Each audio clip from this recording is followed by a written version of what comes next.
Hello dear students and all the viewers, welcome to our YouTube channel. Class 9th chapter number 1 में आज हमारा topic है scientific method. अच्छा जी, scientific method मतलब साइंसी तरीक़ाकार। अब साइंसी तरीक़ाकार में आप क्या करोगे? साइंटिफिक प्रॉब्लम को सॉल्व करने की कोशिश करोगे। तो साइंटिफिक मेथड की डेफिनेशन क्या है? A method which is used to solve a scientific problem is called scientific method. ठीक है जी।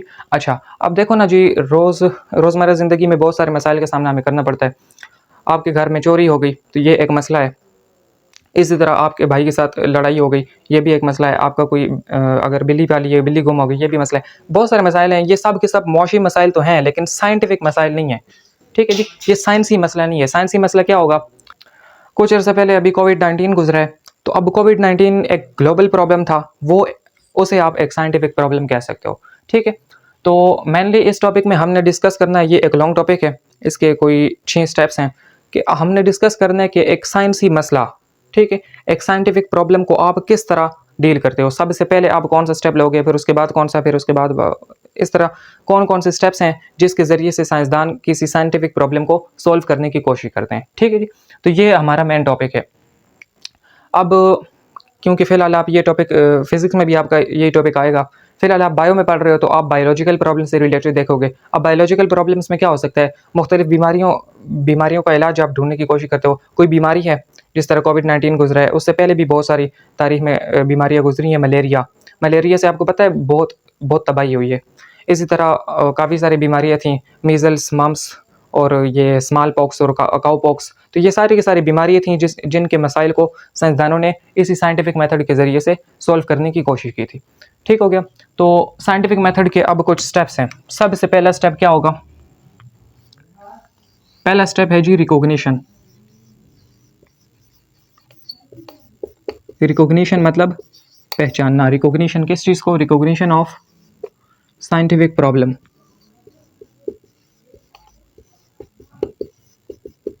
Scientific problem.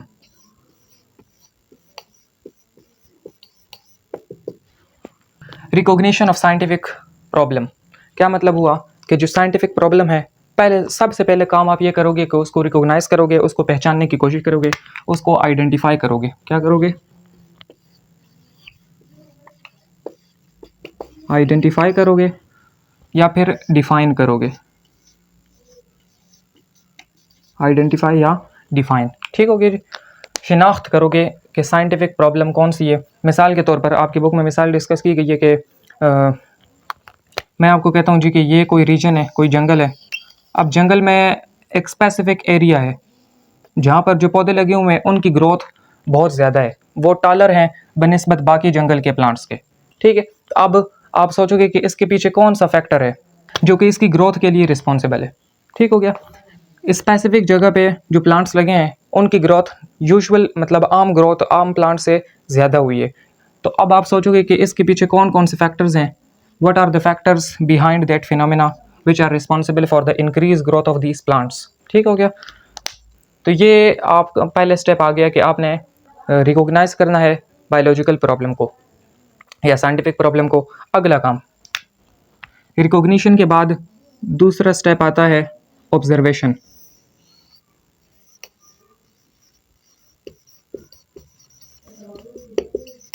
ऑब्जर्वेशन मतलब मुशाहिदा करना। अब आप देखो, मुशाहिदा करना या देखना, आम देखने में और मुशाहिदा करने में क्या फ़र्क है? मुशाहिदा कहते हैं गौर से देखना।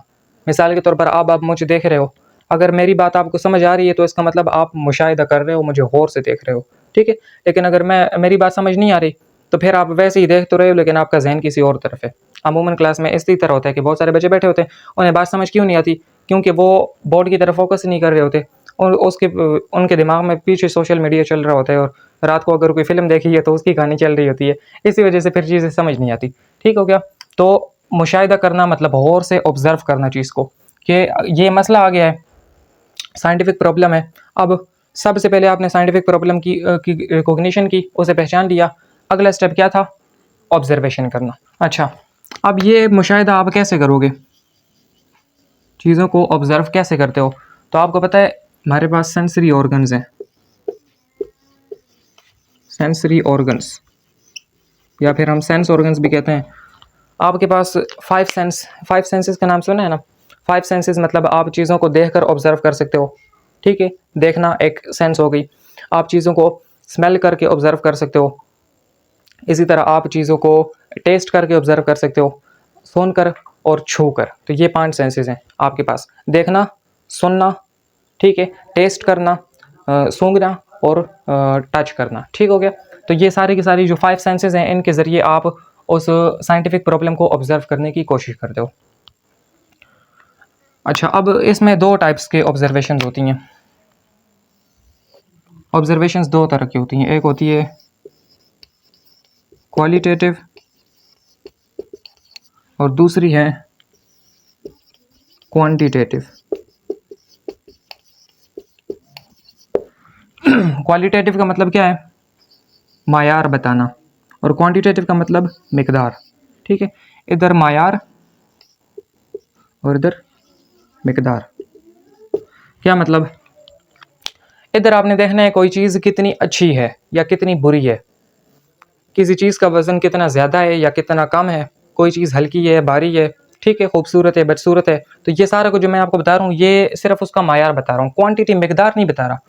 अब कोई चीज़ कितनी वज़नी है, उसको फिर हम क्वांटिटेटिव में डिस्कस करते हैं, ठीक हो गया। तो ये इन दोनों में फ़र्क है। मतलब क्या हुआ कि इसको हम मेजर कर सकते हैं, क्वांटिटेटिव ऑब्जर्वेशंस को मेजर कर सकते हैं और इसको मेजर नहीं कर सकते। कैन नॉट, इसको मेजर नहीं कर सकते, ठीक हो गया। अगला पॉइंट क्या होगा कि ये मोर एक्यूरेट होंगी, एग्जैक्ट आपको जो इन्फॉर्मेशन मिलती है वो क्वांटिटेटिव से मिलती है, इसलिए क्वांटिटेटिव ऑब्जर्वेशंस क्वालिटेटिव से बेटर हैं। ये शॉर्ट क्वेश्चन भी आता है कि why are quantitative observations more preferable than qualitative observations. तो यही वजूहत आपने लिखनी है। सबसे पहले quantitative observations are measurable while qualitative observations are immeasurable, ठीक हो गया। These are more accurate and these are less accurate, less accurate. Quantitative observations में आप चीज़ों को नंबर्स की शक्ल में लिख सकते हो, can be written in terms of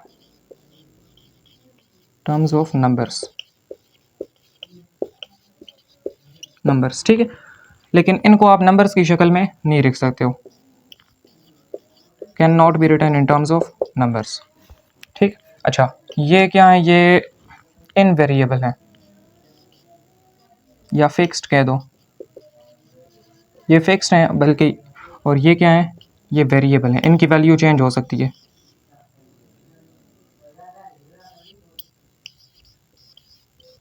variable. Quantitative observations measurable हैं, क्वालिटेटिव ऑब्जर्वेशंस मेजरेबल नहीं है। ये मोर एक्यूरेट हैं, ये लेस एक्यूरेट हैं। इनको आप नंबर्स की टर्म में लिख सकते हो, इनको नंबर्स की टर्म में नहीं लिख सकते। ये वेरिएबल है, मतलब इनकी वैल्यू चेंज हो सकती है, बल्कि इनकी वैल्यू चेंज नहीं हो सकती। अच्छा, अब आप मिसाल को देखो। आपको पता है, आप 2 बोतलें ले लो ना, एक पानी की और दूसरी अल्कोहल की। 1 लीटर बोतल है, वहाँ यहाँ पर भी आपने 1 लिए 1 लीटर और ये भी 1 लीटर बोतल है, ठीक है। अब इन दोनों में वॉल्यूम दोनों का सेम है, वाटर का भी और अल्कोहल का भी, लेकिन इसका वजन ज़्यादा है और इसका वजन कम है। तो मैं कहता हूँ water is denser then alcohol. अब ये जो स्टेटमेंट मेरे पास आई है, ये कौन सी स्टेटमेंट है? क्वालिटेटिव ऑब्जर्वेशंस की है। क्यों? क्योंकि मैंने सिर्फ इतना बताया कि बर्फ की निस्बत पानी क्या है? भारा है, ठीक है, वजन पानी का ज़्यादा है। यहाँ पर अब कितना ज़्यादा है वो मैंने नहीं बताया, जस्ट आपको बताया क्वालिटी बताइए कि water is denser then alcohol. तो ये एग्जांपल आ गई क्वालिटेटिव की। क्वांटिटेटिव में अब मैं कहता हूँ कि पानी कितना भारी है, तो 1 लीटर में होता है 1000 ग्राम वाटर, और इधर 1 लीटर में 789 ग्राम। तो अब देखो, मैंने आपको न्यूमेरिकल वैल्यू दे दी, न्यूमेरिकल वैल्यू दूंगा तो वो किस में आएगा? क्वांटिटेटिव में आएगा। एग्जाम्पल समझ आ गई? आपकी बुक में इसकी एग्जाम्पल दी गई है कलर ऑफ फ्लावर। मतलब अगर पिंक, आप फ्लावर को ऑब्जर्व करते हो, कलर को देखते हो, तो एक फ्लावर है वो थोड़ा ज़्यादा पिंक है, दूसरा थोड़ा हल्का सा पिंक है, ठीक है। अब आप कितना ज़्यादा कितना हल्का, ये चीज़ आप मेजर नहीं कर सकते ना। तो इस किस्म की ऑब्जर्वेशंस को कहते हैं क्वालिटेटिव ऑब्जर्वेशंस। और दूसरी है क्वांटिटेटिव ऑब्जर्वेशंस की एग्जांपल आपकी बुक में दी गई है number of birds in a tree. मतलब एक दरख्त में कितने परिंदे बैठे हुए हैं, तो वो आपके पास एक फिक्स नंबर आएगा, वो क्या होगी? क्वांटिटेटिव ऑब्जर्वेशन होगी, ठीक हो गया। तो यहाँ से एक तो आपके पास ये शॉर्ट क्वेश्चन आएगा कि what is the difference between qualitative and quantitative observation. दूसरा शॉर्ट क्वेश्चन आता है why are quantitative observations more preferable than qualitative observations. ठीक है, मतलब क्वांटिटेटिव ऑब्जर्वेशंस क्यों ज़्यादा अच्छी हैं क्वालिटेटिव ऑब्जर्वेशन से, तो वो आपको बता। अच्छा जी, अब अगले स्टेप की तरफ जाते हैं। तीसरा स्टेप है हाइपोथेसिस।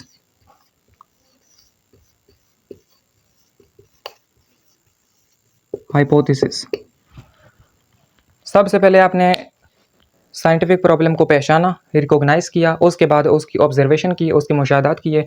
अब अगला काम क्या होगा कि आप एक स्टेटमेंट बनाओगे। तो हाइपोथेसिस में आप क्या करते हो, ऑब्जर्वेशंस की, जो आपने ऑब्ज़र्व किया है, जो आपने ऑब्ज़र्व किया है उसकी क्या बनानी है, स्टेटमेंट बनानी है, स्टेटमेंट बनानी है। ठीक है, यहाँ पर आप गौर करें ना, हमने अभी तक कोई एक्सपेरिमेंट परफॉर्म नहीं किया, बस जस्ट हमारी जो जहन में आ रहा था, जो हमने ऑब्ज़र्व किया उसके मुताबिक हमने एक स्टेटमेंट बना दी। ठीक है, तो इसी वजह से इसको कहते हैं, इसकी डेफिनेशन कुछ इस तरह से होती है कि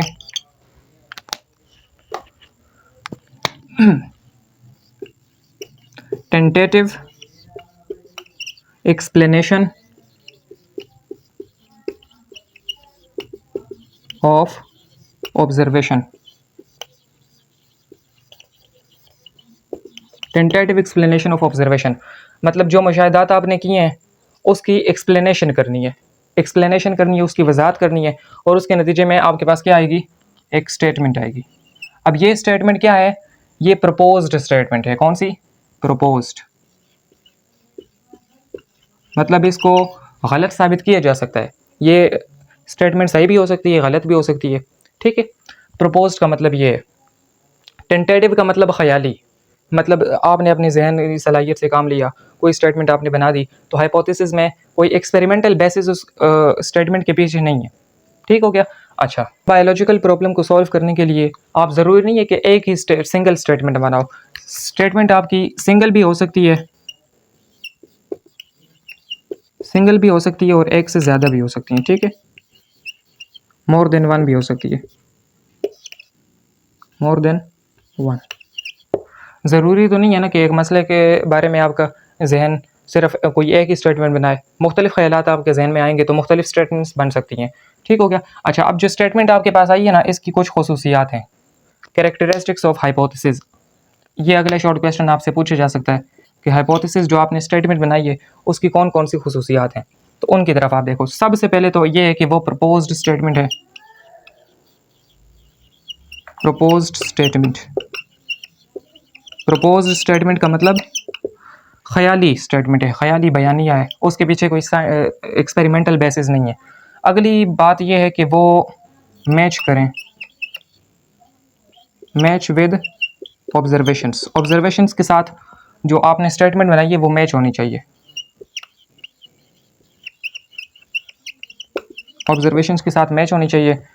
ऑब्जर्वेशंस के साथ मैच होनी चाहिए मतलब ये है कि जो आपने ऑब्जर्व किया है उसी से रिलेटेड कोई स्टेटमेंट हो, उसके आपके ऑब्जर्वेशन में और आपकी स्टेटमेंट में कोई तजाद ना हो, कंट्रोडिक्शन ना हो। ठीक है, दोनों आपस में मैच करनी चाहिए। तीसरी बात यह है कि ये सिंपल होनी चाहिए, सिंपल। सिंपल का मतलब ये है कि एक आम बंदा भी उसे समझ सके। आम बंदा का मतलब जो कोई ऐसा साइंसदान जो कि आपके उस बायोलॉजिकल प्रॉब्लम से डील नहीं कर रहा, अगर आप उसे वो बात बताओ तो वो भी कहें कि हाँ यार, अगर आपने ये ऑब्जर्व किए तो इसके नतीजे में ये स्टेटमेंट आपकी सही हो सकती है। ठीक है, सिंपल होनी चाहिए। और एक और खसूसियत ये है कि वो टेस्टेबल हो, टेस्टेबल हो, उसको आप टेस्ट कर सको। ठीक है, और आखिरी खसूसियत है कि वो गलत भी हो सकती है, गलत साबित हो सकती है, कैन बी डिसप्रूव्ड। ज़रूरी तो नहीं है ना कि आप जो स्टेटमेंट बना रहे हो वो सही हो, सही भी हो सकती है, गलत भी हो सकती है। तो सबसे पहले एक बार रिवाइज कर लो। सबसे पहले आपने रिकॉग्निशन की, जो साइंटिफिक प्रॉब्लम था उसको समझने की कोशिश किया, उसको रिकॉग्नाइज़ किया, उसको आइडेंटिफाई किया। उसके बाद उसकी ऑब्जर्वेशंस की। ऑब्जर्वेशंस आपने कैसे की, 5 सेंसेस के ज़रिए आपने उस चीज़ को अच्छी तरह दिमाग हाजिर रख के उस चीज़ को ऑब्ज़र्व किया, उसे समझने की कोशिश की। ऑब्जर्वेशंस में फिर 2 तरह की थी, एक क्वांटिटेटिव ऑब्जर्वेशंस और दूसरी क्वालिटेटिव ऑब्जर्वेशंस। क्वांटिटेटिव ऑब्जर्वेशंस में आप फिक्स्ड वैल्यू मैयर करते हो, क्वालिटेटिव ऑब्जर्वेशंस में आप सिर्फ और सिर्फ मायार के बारे में बताते हो, कोई चीज़ अच्छी है बुरी है, ठीक है, इस तरह की चीज़ों के बारे में। अगला फिर तीसरा स्टेप हमने डिस्कस किया हाइपोथेसिस के बारे में कि हाइपोथेसिस जो आपने चीज़ को ऑब्जर्व किया है उसके बारे में आपने टेंटेटिव स्टेटमेंट बनाई है, एक ख्याली बयानिया आपने जारी किया है, ठीक है। अब वो बयानिया आपका सही भी हो सकता है, गलत भी हो सकता है, तो उस बयान को हम क्या कहते हैं? हाइपोथेसिस कहते हैं। हाइपोथेसिस सिंगल भी हो सकती है और मोर देन वन, एक से ज़्यादा भी हो सकते हैं। हाइपोथेसिस की कैरेक्टरिस्टिक्स ये हैं कि पहले नंबर पे वो प्रपोज्ड स्टेटमेंट है, मतलब उसके पीछे कोई साइंटिफिक बेसिस नहीं है। अगली बात, मैच विद हाइपोथेसिस ऑब्जर्वेशंस के साथ वो मैच करनी चाहिए, सिंपल होनी चाहिए, टेस्टेबल होनी चाहिए, एक्सपेरिमेंट्स के ज़रिए आप उसको टेस्ट कर सको और वो गलत भी साबित हो सकती है, ज़रूरी नहीं है कि वो हर बार सही हो। ठीक हो गया। साइंटिफिक मेथड के जो पहले 3 स्टेप्स थे उनको आज हमने डिस्कस कर लिए। अगली वीडियो में फिर जो रिमेनिंग 3 स्टेप्स हैं उनको डिस्कस कर लेंगे। आज के लिए इतना ही। अल्लाह हाफिज़।